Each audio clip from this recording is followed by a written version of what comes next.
بیچاری کئی روز سے دم توڑ رہی ہے، ڈر ہے خبر بد نہ میرے منہ سے نکل جائے، تقدیر تو مبرم نظر آتی ہے ولیکن پیران کلیسا کی دعا ہے کہ یہ ٹل جائے۔ تو پہلی بات میری ختم ہوئی، عالمی نظام خلافت دنیا کی تقدیر مبرم ہے، ہو کر رہے گی، اس میں کسی صاحب ایمان کو کوئی شک، کوئی شبہ، کوئی ریب نہیں ہونا چاہیے۔ البتہ اس کا اب دوسرا پہلو کیا ہے، اس کا آغاز کہاں سے ہوگا؟ اب وہ نقطہ کون سا ہوگا، نقطہ آغاز کون سا ہوگا؟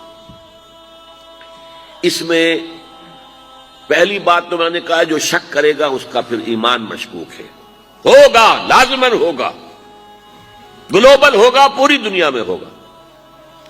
کہاں سے شروع ہوگا اس میں آپ اختلاف کر سکتے ہیں، لیکن مجھے تو دو حدیثیں تو ملی ہیں جن سے یہ اندازہ ہوتا ہے کہ یہ اس مشرقی خطے سے ہوگا، عرب کے مشرق کی جانب کسی ملک سے ہوگا، کسی خطے سے ہوگا۔ وہ حدیثیں بھی اب آپ پڑھ لیجئے پہلے، پھر میں کہہ رہا ہوں یہ خزانہ ہے جو ہم نے آپ کی خدمت میں پیش کیا ہے، کاش کہ آپ اس کی قدر کر سکیں، یہ حدیثیں آپ کو ازبر ہو جائیں، یاد ہو جائیں، لوح قلب پر نقش ہو جائیں۔ ہندوستان اور خراسان یعنی موجودہ افغانستان کا ذکر ابن ماجہ کی روایت ہے، عن عبداللہ ابن الحارث رضی اللہ تعالی عنہ قال رسول اللہ صلی اللہ علیہ وسلم یخرج ناس من المشرق یوطئون للمہدی یعنی سلطانہ، یعنی سلطانہ، دونوں طرح سے پڑھ سکتے ہیں۔ حضرت عبداللہ ابن حارث فرماتے ہیں رضی اللہ تعالی عنہ کہ حضور نے ارشاد فرمایا مشرق کی طرف سے وہ فوجیں نکلیں گی، لوگ آئیں گے جو عرب میں مہدی کی حکومت قائم کریں گے۔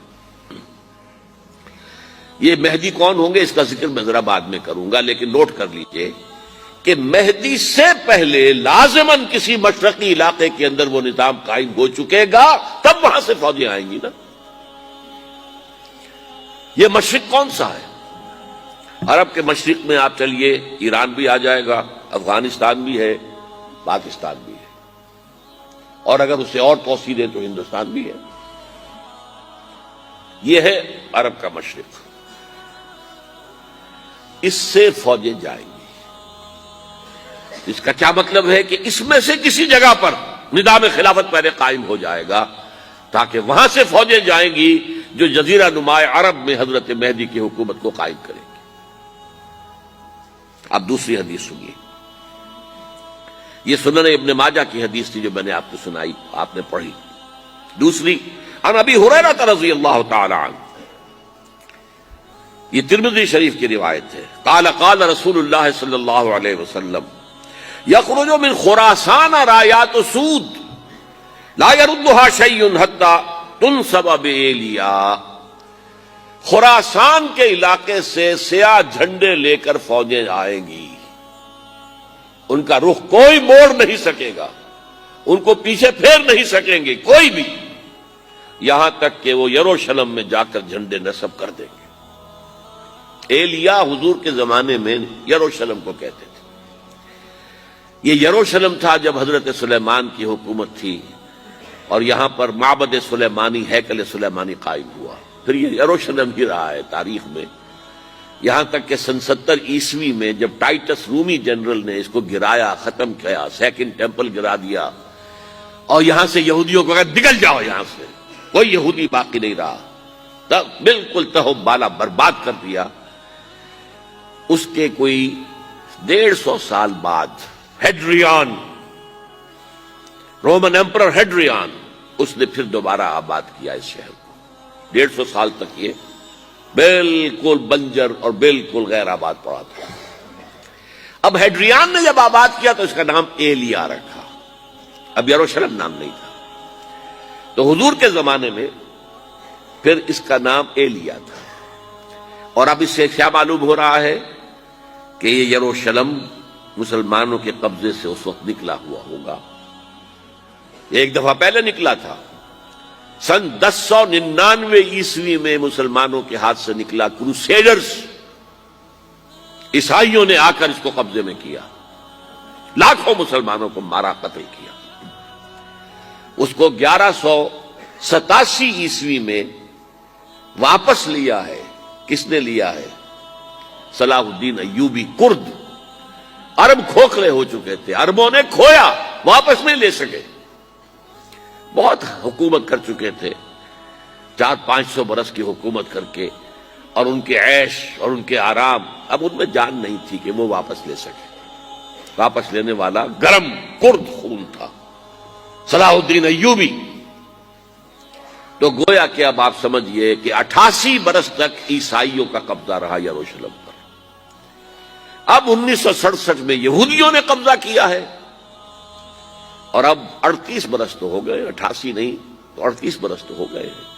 لیکن وہ دور آئے گا کہ اب پھر لیں گے، لینے والے عرب بھی نہیں ہوں گے، خراسان کے علاقے سے فوجیں آئیں گی۔ یہ خراسان کیا تھا؟ ایلیا تو میں نے آپ کو بتا دیا، یروشلم کا نام ہے۔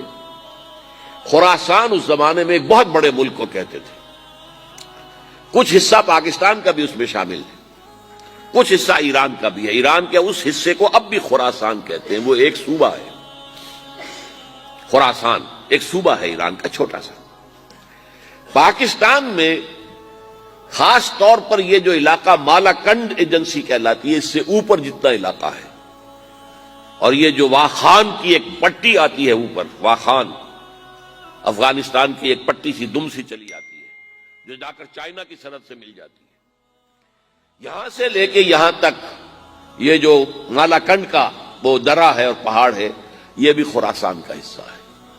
باقی تقریباً 2/3 آف افغانستان ساؤدرن حصہ نہیں ہے خراسان کا حصہ، یہ سیستان کہلاتا تھا، یہ خراسان نہیں ہے۔ لیکن یہ کہ اوپر کا 2/3 آف افغانستان، اور اس کے ساتھ یہ جو عرب، جو اب یہ ترک ممالک آزاد ہوئے ہیں سوویت یونین کی ڈسولوشن کے ساتھ، یہ سارا علاقہ کہلاتا ہے خراسان بزرگ، دی گریٹ خراسان۔ میرے نزدیک، میں آج سے کوئی 6-7 سال پہلے سالانہ اجتماع تھا تنظیم اسلامی کا راولپنڈی میں، میں نے اس وقت وہاں کہا تھا، اس سے ذرا اخبارات میں بھی کچھ وہ کنٹروورسی آئی تھی کہ میرے نزدیک امام مہدی پیدا ہو چکے ہیں، ان کے ظہور کا وقت قریب ہے۔ اور اس کی تھوڑی سی بعد میں مجھے معلوم ہوا کہ جین ڈکسن غالباً نام ہے امریکن اس کا، جس نے یہ پیشن کوئی خبر دی تھی کہ 1962 میں عالم عرب میں ایک بچہ پیدا ہوا ہے کہ جو وہاں کا نقشہ بدل کر رکھ دے گا۔